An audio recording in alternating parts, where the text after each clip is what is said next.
Hey. Hey, it's Red Summer. And it's Hanifa Walida. And we are your gay aunties. Come Hey, Hey, baby. hey, look at this. You touch each other. Right. Every now and then, we're in the same place at the same time. Oh, what am I doing? Yeah, in the same. Come on, Hanifa. All right, the same place at the same time.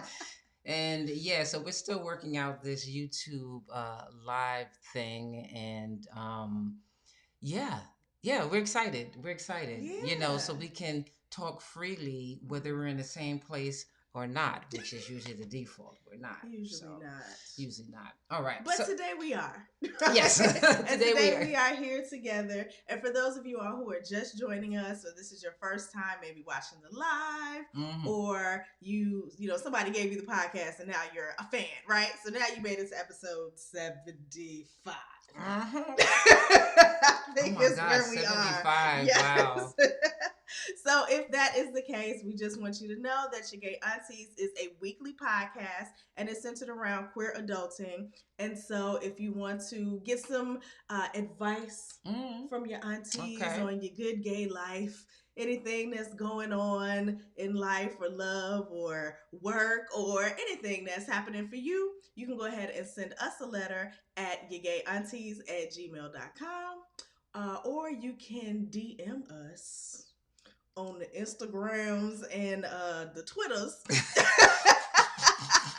because we are there as well. Yes, we are. Yes, it's basically your gay aunties everywhere. Yes. You can think of, but not everywhere. But, we try. You think like, what's the email? Oh, your gay aunties. Oh, what's the IG? Oh, your gay aunties. Your gay aunties. Basically. And there's, what? There is so much going on.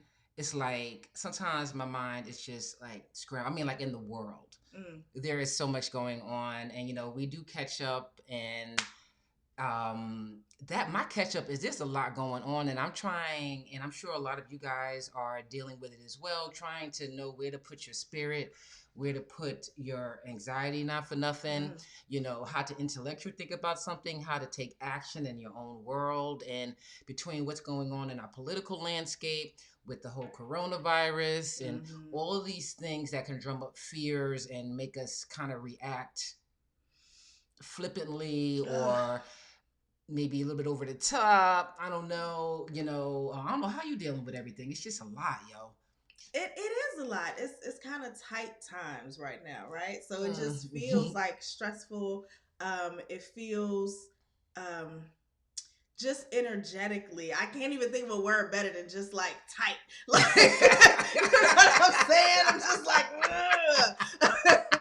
And so I've only been dealing with it with just trying to have good experiences, like trying to surround myself with stuff and things and experiences that I love and people that I love, like rereading books that I like studying things that are interesting to me so that I can balance out some of that energy. Yeah, and earlier this morning, because Red was in town, there's actually a church nearby where I live that Red hit me to because I was looking for like a good church in Atlanta that was all accepting but also preaching good word and had a good choir. I know it's a tall order.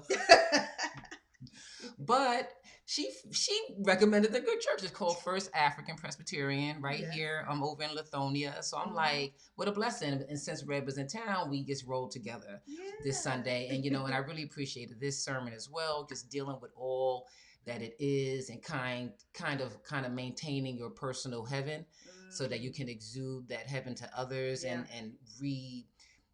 re-looking at like things that stress us out. We could say maybe it's our hell, whatever you want to call it, but I liked how Reverend Lomax, Reverend Lomax kind of reframed it and saying that hell is more of a rites of passage. It's kind of a way to look at yourself, the real you, and the real conditions that surround us, and try to really sit with it and make our way out of it. Absolutely.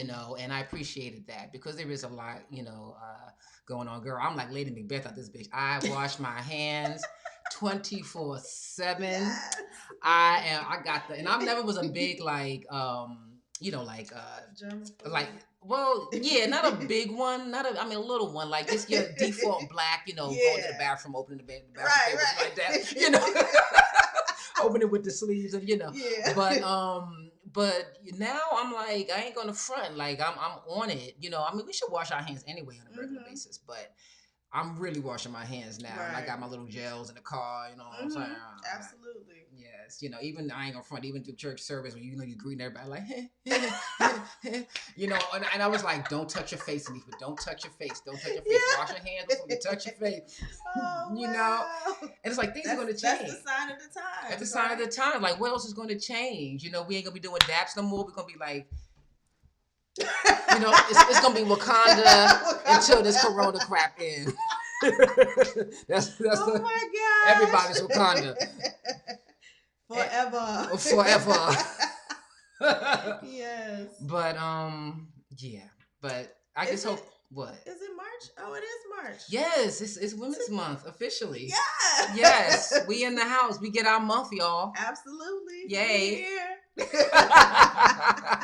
And we're probably going to be posting some stuff on your Gay Aunties, just bigging up, sisters that been doing it out here, queer or not, because there's just, I mean, it's an endless list, Absolutely. and we know the big ones and everything, but there are a lot of things that women are doing right now, living, breathing, really changing the world that and we want to let you know them, and we actually know a few of them as well. Yeah. So that's a blessing to know such great women doing great work. So look out for that. And it was, you know what? Let's dive into culture review. Should we do that? Do we want to say our theme for the month? What's our theme for the month? Oh, yes. So our theme for the month, I think you said thing. I was like, what is our thing? Our theme for the month, all right, is partying with a purpose, all right? We're really excited about our Sunday brunch guest towards the end of the month, and she's really going to be breaking down, actually, you can probably explain it better. I don't know who it is. I just forgot. It's embarrassing. Sorry, guest. You know what I'm saying? My brain was like, wait, what month is it? Exactly. Okay. Or Lee. Huh? Is it Lee? I think so. You the one that booked him. All right. Okay. Yes, Lee. Yes. So, by the way, this sister, she's a promoter, but she's promoting basically clean parties, right? Well, I'm saying Lee is a he. Oh, Lee's a he. My bad. So Lee is promoting clean parties, but really the broader thing that we're trying to put out here is that in our community, being just queer community, whether it be boy, girl, anything in between and on the sides, we gravitate, how we party a lot of times is always around liquor, it's always around drugs, the full spectrum, of drugs, and this is not about judging what your vice is or what have you, but really looking, because we have to look at the world and work through the world differently.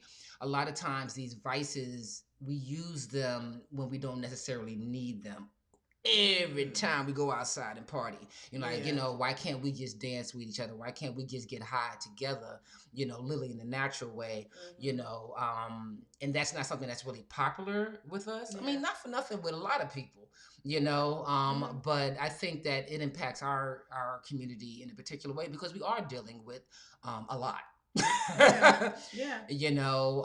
So sometimes our parties are a sense of escapism, especially when they're parties that are like just girls or just boys or just trans folks or just you know what I mean? Us trying to find safe space in whatever communities we can find, like we go to those vices in order to help us, one, overcome a lot of anxieties, like overcome a lot of social things that we're trying to navigate. And then it becomes a habit where we don't know how to just be with each other without it. Yeah. Without it. Yeah. That's the thing. We should be able to exist without it. So when we are using it, whatever it is, it's something that we just making a conscious decision to do because we want to do it like that and mind your own business. But we don't want to feel like we always need to lean on it in order to have a good time with each other. So that's what we're talking about. And so when you send your letters, we're really, we still want the mess because, mess comes with being intoxicated. But but if you do have stories or have questions or want solutions to situations you found yourself in or found friends in, and want to kind of get your way out of that situation or feel better about that situation or overcome the next situation like it, holla at us at yourgayaunties@gmail.com. We love your letters, and if you're not the kind of writing type and you want to speak it, you can always go to your Gay Aunties on Instagram and go to the bio link, and there's there's a link in there where you can actually speak your truth. You just say it to it. You got 90 seconds, say it, and we'll broadcast it maybe. If it's good and juicy. If you like. if you like. Let us know if you want to do that. Yes. All right. Same rules apply. All right. So we're going to now jump into the Culture Review. You would think we planned that. It's natural. Yeah, we're trying to make it happen. So who do we have? We have something new. All right. Now, we usually been kind of, leaning more towards like the hip hop / R&B, you know what I'm saying? I don't I don't even think it's a black thing. I just think that's, what I'm saying? But we as black and brown folks, queer folks, make all kinds of music. All right? Make all kinds of music. And so we going to shift it and we're going to head towards the rock and roll. You know what I'm saying? I even say even a smidgen of punk is how the way that some of the music is written. But bottom line is rock and roll. So we have Jenny Hates Techno. Yes. That's the band, yo. That's the band. And wow. And they're from up in my area, really? In the DMV area. Sorry, I'm messing up with your phone. I don't know what's happening. Okay, all right. Oh, the DMV. Okay, cool. And so, Jenny Hates Techno is basically a 3-person band. We have Danielle Williams, who's doing the vocals. We have John M. Ellison the Fourth on guitar, and we have Siobhan Langley on drums. Yes. So we got a chance to listen to 2 of the songs, Promise and Remember Me. And then they also have some covers and other videos that totally. If you are interested in the music, go ahead and check it out and you can hear, a lot of things. But yeah, they got a nice little playlist on YouTube. Jenny Hates Techno. And honestly, in listening to it, what it reminded me of Afro-punk before it was the Afro-punk that many of the children may know. Okay. Quick history. Okay. The Afro-punk, you all know, the conglomerate, the big corporate entity that is Afro-punk festivals that makes its way to every damn city in the world at this point. God bless them, what I'm saying? But that ain't the Afro-punk your aunties grew up with, okay? The original Afro-punk was in New York, hopping around different clubs, and James Spooner, who was the original architect of the movie, the film, the documentary called Afropunk, where all of us was introduced to Afropunk. If you haven't seen Afropunk, you need to see it, because that's literally where it all started. Okay. So then he started doing a lot of shows around New York. But the beautiful thing is that he would find, it was punk, y'all. It was punk. It was black punk, and that shit was hard. And he was able to get people who was straight house heads up in the club moshing. Yeah. In the mosh pit. He was able to create that bridge between straight, like, black punk kids, black rock kids, and all of us, honestly, growing up in New York, you listened to it all. You listened to all kinds of music. You wasn't saying, I'm just this, I'm just that. You listened to it all. So it was an easy transition in New York. But the beauty of it is you knew that if you went to an Afro-punk show in whatever little club, that he would find, I remember he brought this band from Paris. Oh God, what was their name? It was like death metal, and they all had like these cowl beads and like covering their faces. And the singer was this sister. She was 4 feet nothing. She got up on stage when she opened her mouth, blew everybody to the back of the club. We were like, yo. So he was really good at curating these shows where it opened up a whole different world to a lot of us, and then, it got taken over by someone else, and they saw a different kind of brand, and now all you see are really popular people. But hey,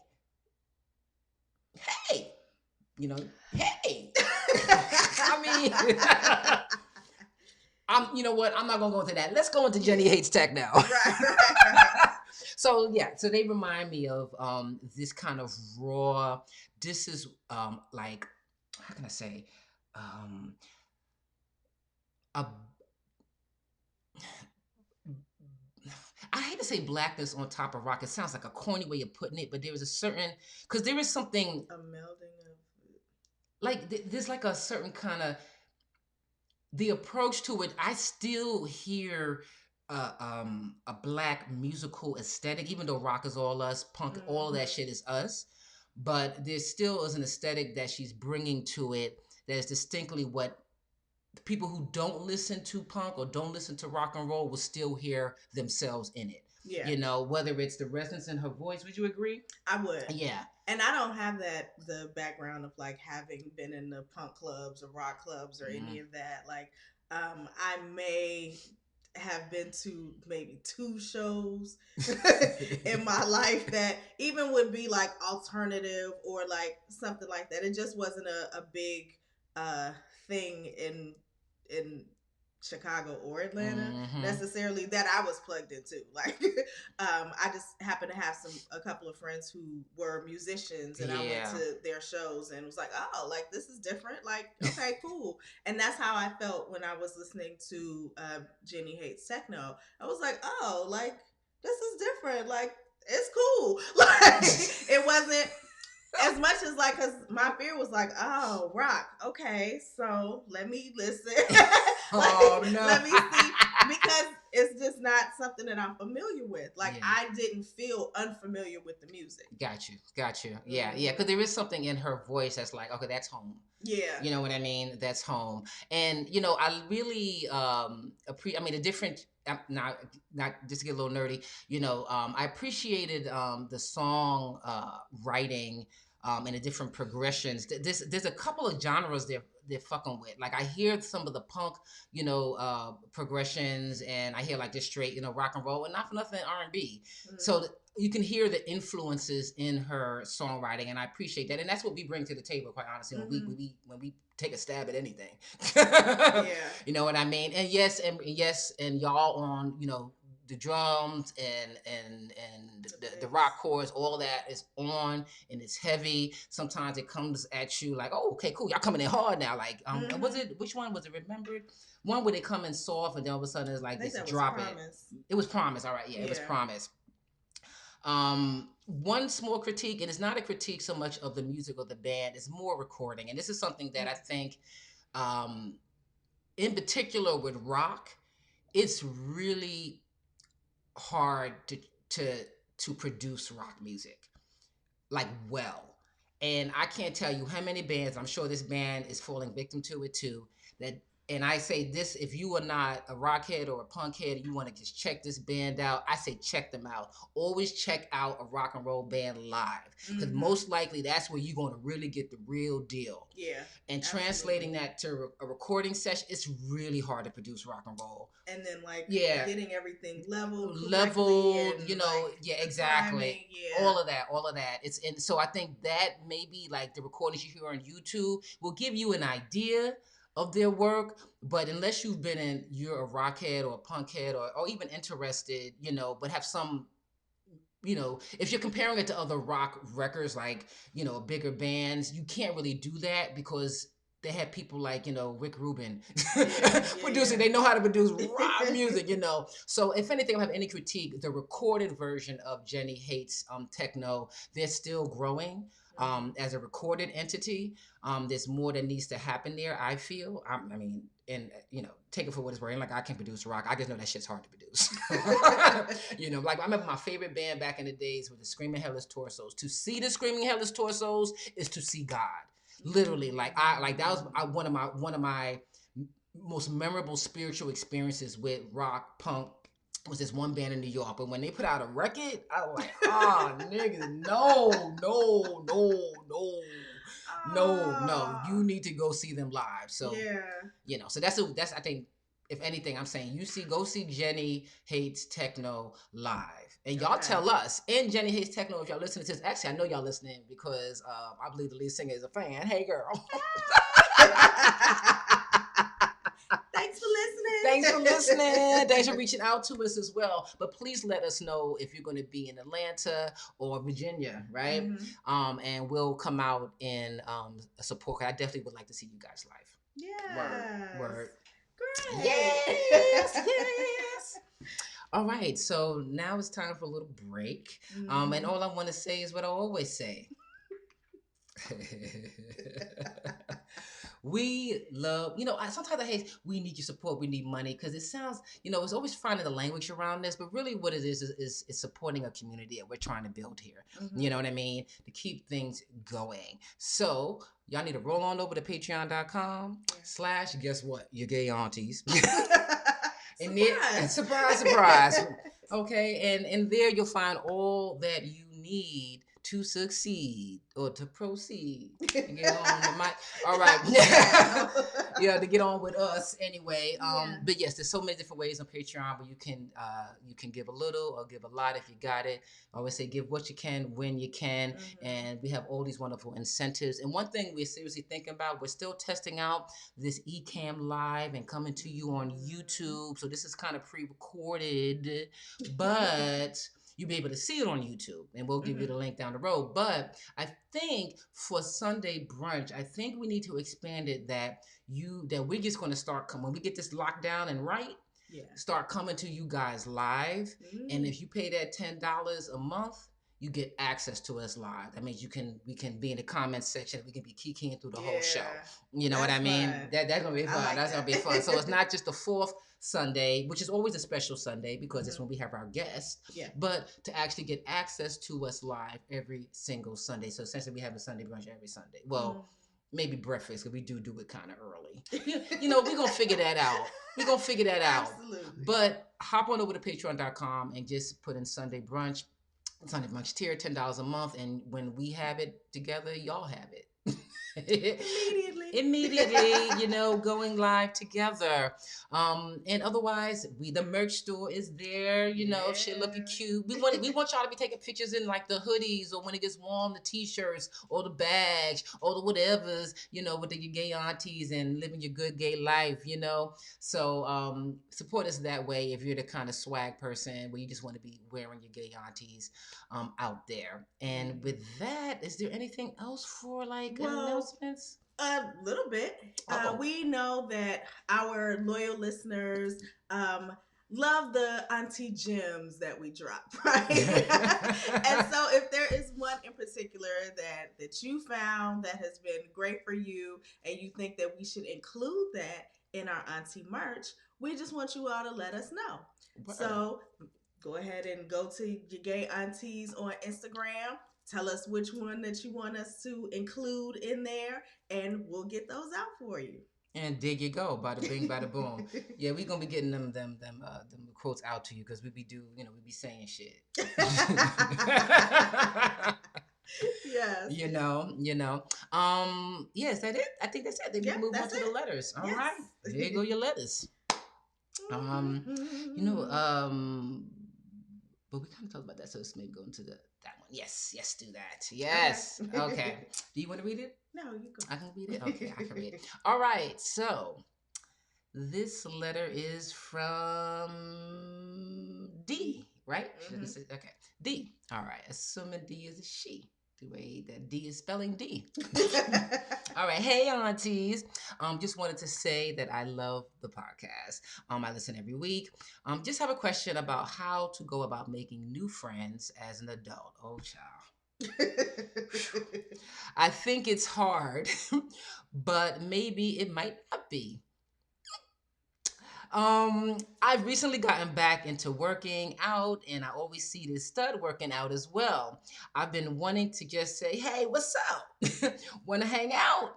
But I know that would come off weird or desperate. But I would like to approach her, but I'm just not sure how. Could you give me some advice? All right, D.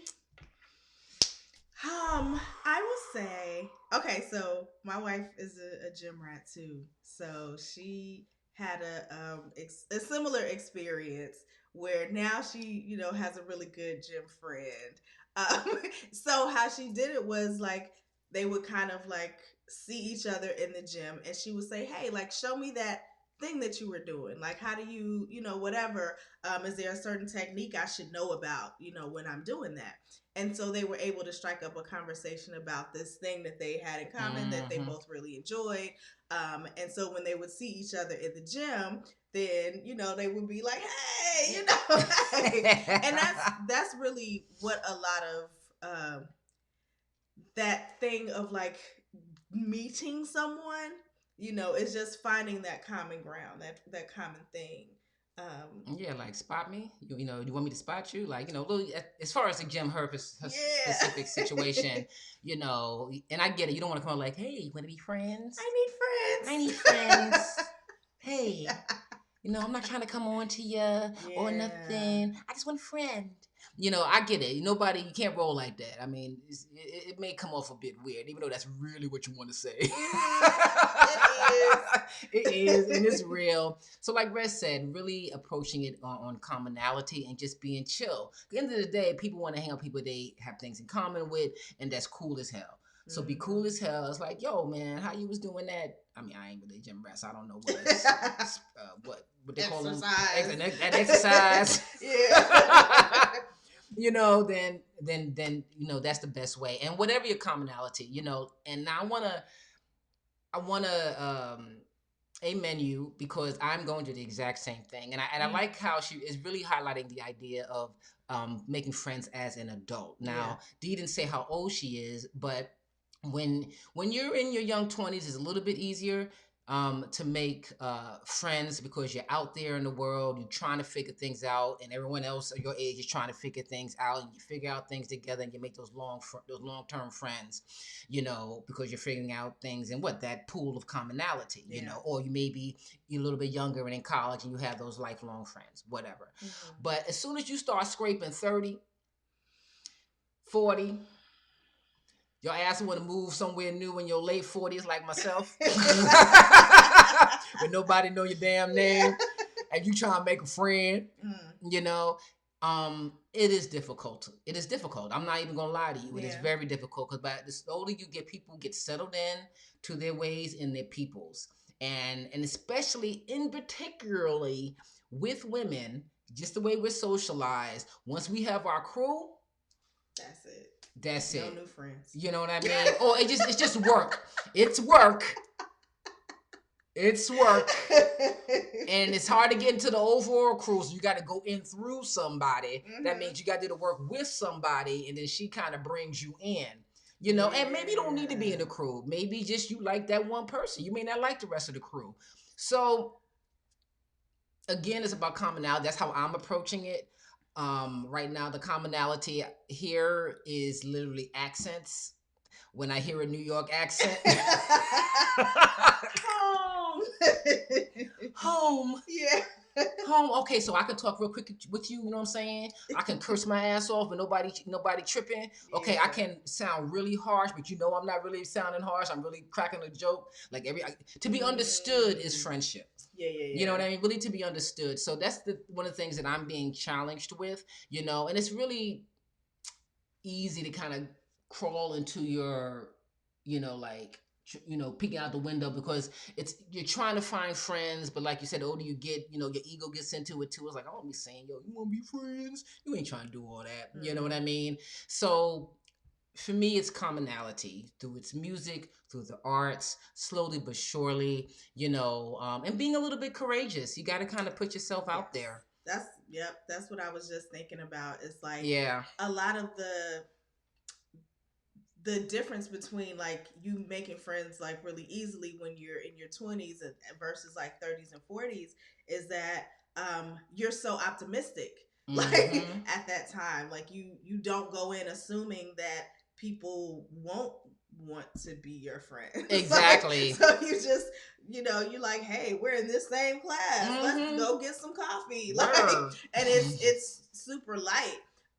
Whereas after we've had a couple of those experiences and they don't turn out the way that we expect them to, then we go into them a little more cautiously. Yes. Right. Also, you kind of mentioned it before, having a little of that pride, like, well, I don't want to come off this way, or I don't want to sound like I'm really, really trying to be friends, kind of prevents us from speaking to people who may be waiting for somebody to speak to them, right? You hit on, you know what? You're not alone. Yeah. You're really not alone. And just on some like logistics or just how things are working, people are moving around. People are finding themselves in a new town, new city at Mhm. different ages. It's not all like you pick your city at 20 something and that's Yeah. that. Nah. People are hopping around. People's life Yep. change, and they go wherever. And then they find themselves like, oh, fuck, you know, I need friends. Hmm. We're human beings. We need, crew. Yeah, Community. we need Yeah. community. So sometimes you have to, you sit back in the cut, watch people, observe. I'm thinking sometimes I wanted to say though, as you was talking, um, damn, I'm sorry, D. It really was a point. Um, well, it'll come to me. Yeah. So I Sorry. was gonna say that, like, one of the things that I know is that a lot of my, like, communities, like a lot of my crews that I move with, and I've always been a person who had like multiple ones Mm-hmm. because I had like various interests, right? Yeah. So I would have my friends who were like my artsy friends, right? my dude, like hanging out with some of my artsy friends, and then I would have like maybe my academic people, or I would have like Mm. people that I am taking this particular class with. I was always like into something else, so I would, whatever those people are, then I would be like, hey, are we going to study, Mm-hmm. we studying for this thing, or is anybody up for, getting together just to debrief? Like, oh, this is stressful. You know what I'm saying? And so I was cool with making those initial like reach outs. But a Mm-hmm. lot of times I found that I ended up with crews of friends who like accessed around one person, right? So like all of my, at one point, my agent and my artist, my graphic artist, like, and a couple of their friends, like we were all together all the time because we were working on my project, Yep. right? And once You were we the finished, center. yeah, once we finished working on my project, we just found a reason at that time, like Scandal was out, so we'll be like, okay, we'll get together on Thursdays and watch Scandal, and like that was the thing that kind of drew us to develop more of a You're making a friendship as good a point, group. actually. You're making a Yeah. good point, in the sense of sometimes when you create something, and in your case, it was art. Mm-hmm. D, I'm not sure what you're into, but creating can be anything. It doesn't have to be art per se. Yeah. You know what I mean? But if you create something that wasn't there before, that in itself is going to attract people, or attract people to help you create it, Yeah. whatever it is. That's another way to kind of approach it. Yeah. Um, and I had that thing again and it lost. I really need some pen and paper. But like now, like last night when I came here, I was with my friend Lakara, who was a guest on the show. Lakara has a whole circle of friends that have now become my circle of friends Mm-hmm. because whenever I'm with her, like we're all together, and that's just what Mm-hmm. it is. And so sometimes it's like um, a lot of our communities, especially I find this a lot in the queer community, is that like you don't know where the people are. You're out in this new city, you're trying to figure out like where are the gays, like where are the girls. You can't find them. That's because they all at somebody's house, right? And until you find out whose house everybody's going to, then you never really see anybody Word. because we're not like in the clubs like that. And there's not even really like gay clubs anymore like it used to be. No, there's parties, but there aren't clubs. Yeah, and if you Yeah, don't even yeah. know that promoter, like it's gonna be, yeah, Yeah, kind of difficult. difficult. And also, the older you get, Who wants who to? want to go to a fucking, yeah, I mean, who wants to go to a party? I mean, if it ain't a house party or it ain't house music, just showing my age, then, the hell with it. But here's the thing, and I finally locked it in my brain what that thing was. I was like, Neil, please don't give it a third time. Okay, is one of the advantages you do have, and I'm assuming you're at least scraping 30 or older if you're asking this question, right? Is that, and this is connected to our overall theme for this month, is that you also can be discriminatory. When you're 20, you just dive in, whoever there, and you kind of, and they may fall to the wayside as you get older, but sometimes you wind up being with people like, ooh, honey, well, I'm not with you. Or people that kind of, put you, because you're young and you're susceptible to things, you start taking this drug, or you start just to be a part of community, but you haven't defined your community yet. You, on the other hand, have a pretty good idea of where you're comfortable. You have a pretty good idea of the kind of energy you want around you, or even more importantly, what kind of energy you don't want around you. And to be able to say, nah, nigga, not you, and keep it moving, is the privilege of being older, because you're like, I want friends, but I don't need you though. I don't need your kind of friendship, because you don't want to be so open where anybody and their mama come through and you're like, and because you kind of want friends, you kind of keep them around, But also you're able to see the value, even though say some people, may have whatever vices or whatever, you can still see a value or some value in them. So he's like, you know what? We're friends in this capacity, but we're not going to go partying together per se. Yeah. Because I can't fuck with you. Mm-hmm. But I see God in you. Yeah. Right, sorry, I just came to church. I see God in you. So I'm going to interact with that part of you. Yeah. So be grateful that you are somewhat older in the game, whatever that age is, and can kind of be a little discerning about who you rolling with. So at the end of the day, because you don't really got time to waste to be bullshitting with people out here. End of the day, you got people around you like, yo, I like you, you dope, and you don't really need a whole horde of friends. You really need to start with one. You need to find one person that's down to hang with you in some capacity, and you enjoy each other's company, and then you can build from there. Then y'all both can go out somewhere. You know what I mean? So, what? So the other thing that comes up for me is if we only want our friends to be like other like Black queer people. Ooh, challenging. Right? Because there's this thing that I've been becoming more aware of is if all my friends think exactly the same way about all of the issues as I do, then I stop growing. I'm never challenged on my opinion of anything. I'm never in spaces that require me to, confront myself or allow me to confront my views of other things if everybody around me is just like me. Right? Sure.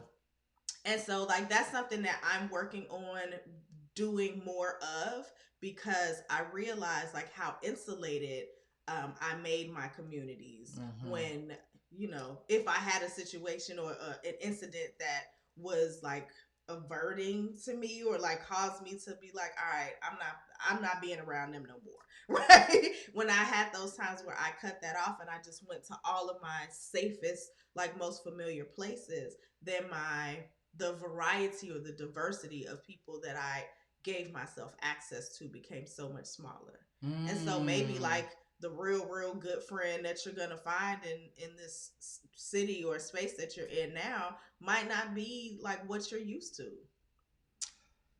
And location is important.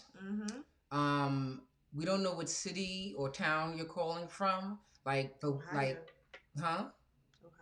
Ohio? Dang, that's a whole state. She Columbus, Ohio? Or, I don't know. You know what I'm saying?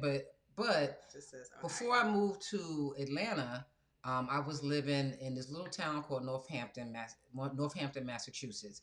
It's about as white as fright. Okay.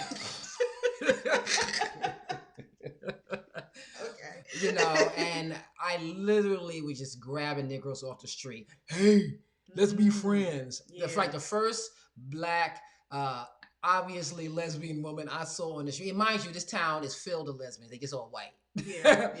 The first, Black lesbian I saw, I literally grabbed her and stopped her in her tracks. I was like, "What is your name?"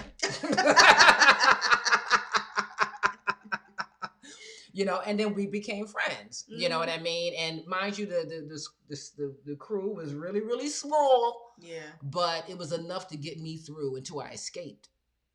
So sometimes all you have is what you have, and you have to be open. So I had, with that being said, like I joined a softball team. Like, okay, well, I can't get black and lesbian, but I can get lesbian. Which, the default white lesbian, you know what I'm saying? We're gonna have something in common, we could, I couldn't play worth a damn, but it was. And there are lots of teams like that, like kickball, like if whatever that you're into, it don't require you to be like a master at it. Exactly, and so that's what's good in particular with the women's community. We kind of cool like that. Yeah, flag football. Like we're like really big in Atlanta. Exactly. So so if you can open yourself up to where they literally, the tall order of them looking and being just like you. Then you have more, varied friendships, obviously. You know what I mean? And you'd be surprised because actually one of the first people I met here, God forbid me, because we are not actually really in contact now, but we were roommates when I first got here. Why am I forgetting this chick's name? Anyway, she was a white girl, but she was the coolest fucking chick, and we had the best conversations. Like I felt like she was in many ways a mirror of me, and I was like, God, I feel like I'm talking to myself. You know what I mean? Okay. That being said, I should probably reach out, but if you remember that. I know, right? She in the phone somewhere. I'm so embarrassed. Anyway, but whatever. Life goes on. Sometimes you move on. Whatever. But because I was open enough just to chill with her, I was able, she was able to, kind of just be like a friendly presence on literally my first week here. Yeah. You know what I mean? Where I felt like kind of at home, with her. But also you gotta, these are battles because also the back of your head and, maybe in moving on, I thought maybe I can find a black person like her. And that's like fucked up. You know what I'm saying? She had my back in different ways. I'm really calling myself out here, but I think I am going to reach out actually because she cool as hell. So you got to be open because sometimes we have this idealistic idea of what our friends should look like and be. And if you're not open to people who don't literally look like you, then you may be missing out on great fucking people. Absolutely. You know what I mean? That may have your back in ways that even your own people don't. You know what I mean? Have you ever done meetups? Meetups are golden. Yes, I have done meetups. I did them more in Massachusetts because I was desperate as a mug. But I have been exploring meetups here, which actually moved me towards a meetup I wanted to start. Where it was around work dates. Because one of the commonalities I'm trying to find is someone who else was also an entrepreneur, because the entrepreneurial experience is a very lonely one. Yeah. Especially if you don't have a partner, it's just you. And it's like, I know there are other people who are new to town, trying to, find their lane here, doing their business. It's like, let's meet on some work date shit. Yeah. You know what I mean? So like, again, that's something you can just create. What is the things that you like to do and just create it? Do a meetup. What is it now? Like $20 a month to do a meetup, to start a meetup? I don't know. Yeah, whatever. I started one. I usually use meetups like when I'm traveling abroad. So yes, exactly. It's good when you're traveling abroad. I'm interested in, and just know where stuff is. And you find expats too. Yeah. You find expats when you do it abroad. So yeah, D, that's those are some advice. That's some advice. But we do want to affirm that yes, it is hard making friends where you're an adult for all the things that we laid out. But you also are empowered as an adult. You know what it is. I know sometimes you may get down and just feel lonely. That's real. But you know what that is. And you know what you got to do now. And just take one step at a time and see. And it's really about the follow through, like with anything. It's like, okay, let me check out Meetup. Let me actually go to one of them. Yeah, or what is it? Events on Facebook. Like finding things that are going on in your city. Like I know here and in DC, there's a group called the Gathering Spot. That I'm a member of, and that has taken a lot of the pressure of me like searching for things to do because what we just do is every month there's like a calendar of activities that the members go to, and so the more events that you go to, you just start kind of seeing the same people, and even if I don't know their name, I'm like, friend.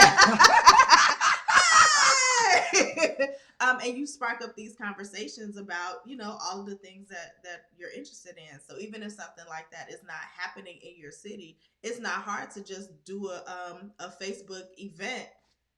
Hey, everybody who likes cheese, we're gonna go to this particular place that has like really nice, a collection of cheeses. We're gonna meet at 6:00. Like, come on, let's eat cheese. Right? Or you can do the deprecating thing and say black, queer, and friendless. Come on. Won't make a friend? Shit. This is the shit I'm into. You into this shit? Absolutely. It's real. Woo, okay. Yes. Oh, wow. We kind of early. That's okay. That's okay. Should we do another letter? Do we have another letter? I know we have another letter. I think we can do another letter. Is there one in the kitty? Because I think there is one in the mailbox. I don't know. We'll see. I don't know, girl. Say something. I'm like on pins and needles. Like, do we have another letter? I know we have another letter. Our wonderful intern LB usually situates us with letters. We only have one this time. We just didn't take the whole time to answer it. So I know no, we're fine. We're fine. Okay. Yes. All right. Here we go. This is from Vaughn. You can't use my name. Yes, you can use my name. Mm-hmm. This may be a continuation, girl, but here we go. I'll read it. Is that Assalamu alaikum? Oh, yeah. Assalamu alaikum. I was like, awesome. What the hell? I never say, okay, I'm hip now. All right, assalamu alaikum, aunties. I was so glad to find your podcast. I binge listened and gained comfort and validation from your experiences. Thank you so much. I am a late bloomer in my good gay life. I knew I liked women since we get a lot of late bloomers. I love it. Okay. I knew I liked women since I was young, but fear of rejection from my family and becoming Muslim at 19 delayed my experiences. I am 45 years old, active in Muslim community life from age 20 to 40, marriages, babies, learning myself. Relocated and been on the fringe of Islam, exploring my queerness for the last 5 years. Interesting. Empathic. Thank you. Empathic. We had like a whole show on that. And nurturing with the emotional scars that come from dealing with the wrong people. Just talking about that. You can be 20 again when you come out at a later age. Anyway, healing and growing in the change of life. Oh, baby. Oh, yes. And the change of life. You youngins don't know about that yet, but you will. Well, at least, you female-bodied youngins. All right.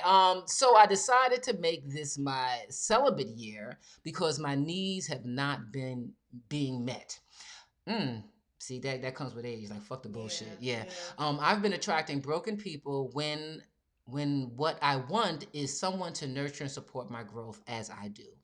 I have been focusing on keeping positive energy around myself. I enforce boundaries much more than I did before, which comes with age. I found a place that hosts a sweat lodge near me. Oh, yes. All right, so you've really been listening to the show, huh? Right. But haven't attended yet. Is there any advice you can give? I feel like I'm on the right track, but this is not easy. Yeah. You seem good like job. You're going to be our wrap-up letter, girl, because you doing what your 45-year-old ass is telling you to do. We totally get it, probably coming out at a later age or really embracing it at a later age. You're going to kind of, just be like, hey, I'm here. And then you run into some fools and like, oh, man, this motherfuckers, I can't fuck with y'all, and, they kind of mess you up a little bit. So you did that. Boom. Done. You're healing and you're growing. Done. Or doing. Going to the change your life, girl. Ain't none of us can do nothing about that, but just keep the fan on, right. out, Ice. So, It is what it is. It's like it's like living through your body is doing shit that you are giving no permission for it to do, and you just you feel like you are trapped. Like, okay, so we're doing this. I've gotten used to it, and I think mine kind of came and went. I had a moment, and then so I think my change of life happened like in and out. So I feel blessed, but when in the thick of it, I was like, Lord Jesus, what is going on? But you doing it, and even this whole thing about being celibate, I so respect that. Yeah. I like that's something that the power of celibacy, or rather the power of knowing when to be celibate, is a power. Yeah. We should have a show on that. Yeah. When to be celibate. And it's not just because you can't find somebody or well, in this case, maybe it's because there's not some, but basically it's not about, you ugly or something like that, whatever, I don't know, people thinking, but bottom line is that the fact that you're celibate because you're not trying to waste your time or your body or your energy or your love with the bullshit is that's about as grown or growing as one can get. I think also taking this time when you're not falling into the physical, because that can be a crutch a lot of times for relationships. It's, we can fall into physical, and then we have something to do to make us feel connected, and we don't have to focus on our common interests. We don't have to focus on if we really enjoy spending time with each other. We don't have to focus on a lot of other things because we can immediately just divert to physical. You said that you've been attracting broken people when what you want is someone to nurture and support your growth as you do.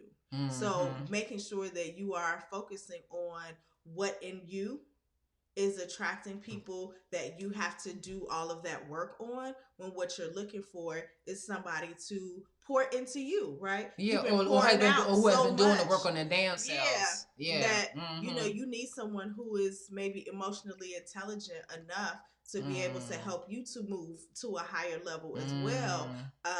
Whereas you're having to start from scratch, or start from the bottom so many times with people. Yeah. And so I think that's important. I think it's valuable time, and just keep focusing on that. I don't think it's always like the other person. Like we always like to say, we're like, oh, it's crazy women out here, right?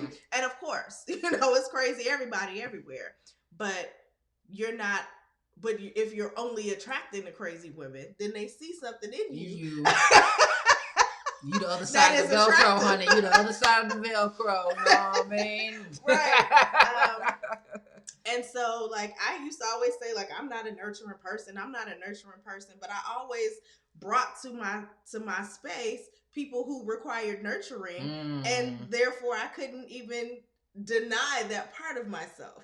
I absolutely am a nurturing person because of the way that everyone in my space reacted to me. Yeah.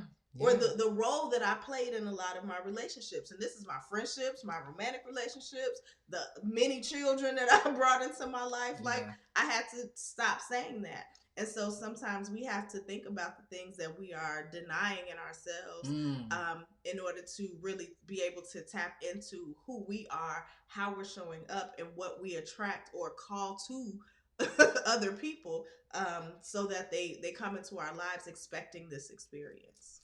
And, I want to also address, something else that it seems like you're in the midst of. You said you're on the fringe, or at least these past 5 years, you've been on the fringe of Islam. So you relocated, we don't know your full situation. You say you got kids. I don't know if your kids are adults now. They didn't so much relocate with you, or basically I'm just trying to understand if you're by yourself, and then trying to find, community outside of Islam. Listen, we all,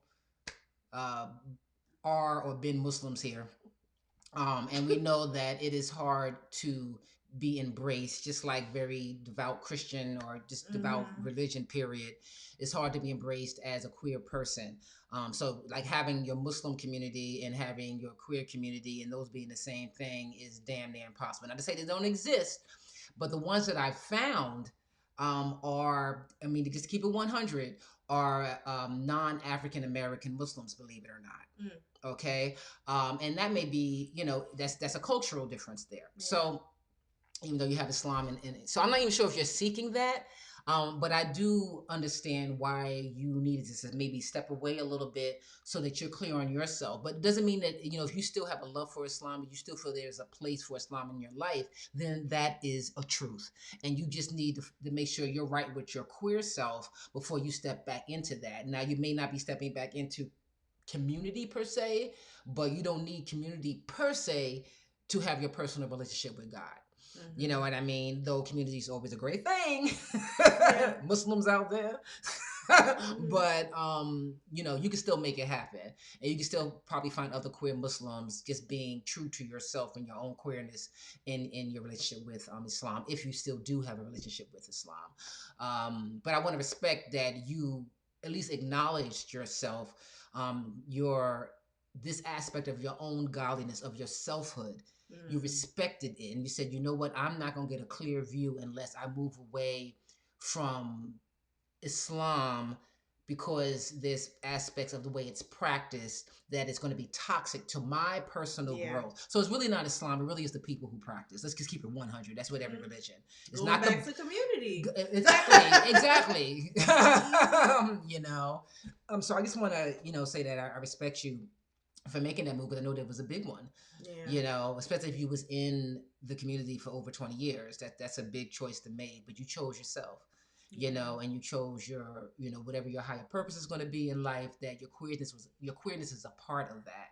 So you keep doing this. But yes, to answer your question, at the end of the day, yes, you on the right path. You're like, word, okay. We don't know what to do with this. All right, you go first. All right, exactly. So you are doing your thing. You are doing your thing. And thank you for reaching out to us, Vaughn, and both Vaughn and Dee. Please keep us posted on what's going on with life after hearing this. If you used anything we said, if it worked, if it didn't, if life just led you elsewhere, who knows? But we like to keep connected with those whose names we speak and whose truths we speak on air, because it helps not just yourself, but it helps others who are listening. All right. And with that being said, just one more reminder. This month is Party with a Purpose. So send them letters in about your experiences, your memories, your questions, your needs, your pleads. How do I get out of this situation? Whatever that had to deal with partying, with intoxication, maybe things you're actually struggling with, you're aware of and you're struggling with. You and your community. We want to hear those letters, and we want to hear your letters in general. And we will hopefully read them on air, and you can holler at us at gayaunties@gmail.com. Absolutely. Also, we wanted to just take a moment and send a shout out to all of our Sunday brunch members. Oh, yes. We wanted to send a shout out to Jenny Hates Techno. Thank you for sharing your music with us. And Sunday brunch guests. I think it's the one that's coming up. Maybe just Yeah. So you can get access to the Sunday brunch guests that we have in new ways. So keep up with us so that we can just share this experience with you. And if we do the live immediately, that's going to be really fun, because I really like the opportunity of us being able to talk back and forth. And so all of our Sunday brunch members have that extra access when we are doing these. Yes. And I think technology is on our side, and that we will be coming to you live every Sunday. So essentially, if you want to see us, speak to us, really engage with your aunties as if we're right there with you, then you got to holler at us at patreon.com and just sign up for Sunday brunch, and we can make that happen. I also want to shout out all of our followers on Instagram. Oh my gosh, yes.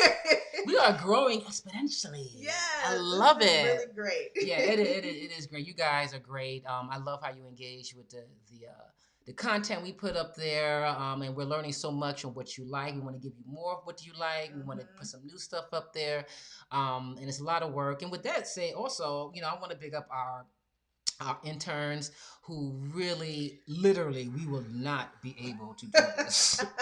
We would not be able to grow without the support of our interns. So big up Kiara, big up Latoya, big up LB. Thank you. We love y'all. Yes. And yeah. And with that being said, well, one last thing before we go. What? I was just gonna add, whatever platform you're listening to the podcast on, if you can let us know, like, thumb up or hearts or whatever it is on those platforms, so that we know, like, even on those platforms, like, which ones you liked, which ones you really got something from. Like, there's on certain, I think on SoundCloud, like, you can mark or put a comment at a certain place on there. So let us know your feedback on that. That's really great. I love when I see listeners engaging with it that way as well. Exactly. We pay attention. We do pay attention. We get the SoundCloud notification. We get notifications all around. So just so you know, we are on SoundCloud. We are on iTunes, of course, and we also are on